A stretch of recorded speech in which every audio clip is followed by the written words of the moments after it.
Yale New Haven Hospital, Connecticut, USA. Leon Hospital, Leon, Nicaragua. Two teaching hospitals that are worlds apart, yet linked by a truly unique humanitarian project. Remedy. Remedy stands for Recovered Medical Equipment for the Developing World. It's the creation of American anesthesiologist Dr. William Rosenblatt. Remedy's express purpose is to provide international medical aid by processing the transfer of discarded but unused medical supplies to countries in Latin America, Eastern Europe, Asia, and Africa. Rosenblatt's first experience of medicine in the developing world was as an anesthesiology resident in Latin America in the late 1980s. He was working with a charity group and became acutely aware of the critical shortage of supplies. I was aware of the poverty. I was aware of the lack of resources and supplies. And at first, it came as second nature to reuse material, to rewash things that we had just used in surgery. It wasn't unusual, and it was accepted by the local physicians, and so accepted by us also.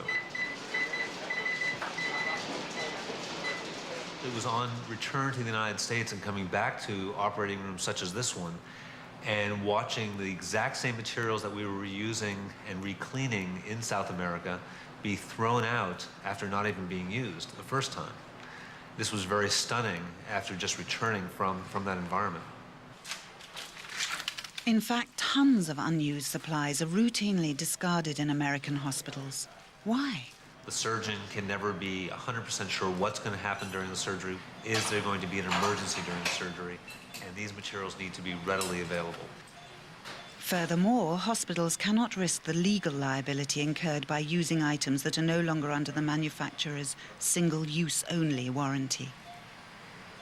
This is in stark contrast to developing countries such as Nicaragua, where, as Rosenblatt observed, hospitals are driven to reuse surgical supplies or even make their own. In some cases, repairing rubber gloves was not unknown. Some of these supplies were donated from the United States, others were purchased.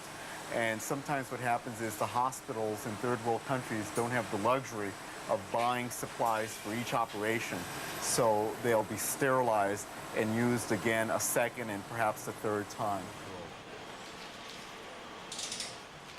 Following his return from Latin America, Rosenblatt began to formulate his plan.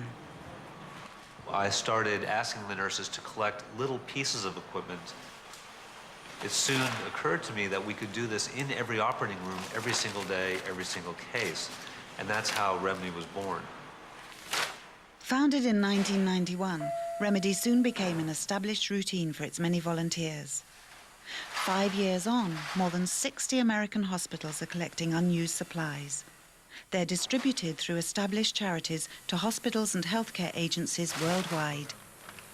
I'm looking for materials that are contaminated, damaged, or have the package open in such a way where it can't be used later.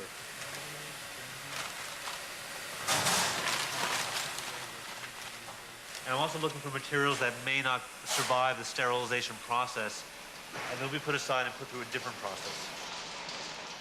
In all, an estimated $10 million worth of Remedy supplies have been collected and distributed to the needy abroad. But what about the ethics of donating what some might call second-hand supplies? The answer comes from the people who are receiving the materials. On countless occasions, they've come back to us, they've thanked us for the materials, and they've asked for more. Remedy is donating perhaps $200,000 a year in medical supplies to this hospital. There's always need for supplies at the hospital. Remedy supplies came to fill a big portion of that need. But Rosenblatt knew isolated efforts like Yale New Haven's could never hope to recover the huge surplus of supplies available in the United States and in other affluent countries. And so, to enlist other hospitals in the program, a structured blueprint was designed to teach others his recovery techniques. This is the Remedy teaching package, which is a device that we've put together, essentially the product of Remedy, which allows a hospital to sit down the entire nursing staff for the operating room and teach them the Remedy protocols and the Remedy program. The kit includes an order form in 10 languages, which carefully matches supply with demand, thereby ensuring hospitals get exactly what they need. We estimate that if 100 hospitals a year came on board, relatively the same size as Yale New Haven Hospital, maybe a little bit smaller, there would be a yield of about $73 million worth of supplies in just 3 years' time. Thanks to Rosenblatt's initiative and remarkable spirit of enterprise, an altruistic idea has grown into an internationally respected aid program. With more than 6,000 hospitals in America and thousands in the rest of the developed world, Remedy's potential is staggering. Remedy's job is to put itself out of business.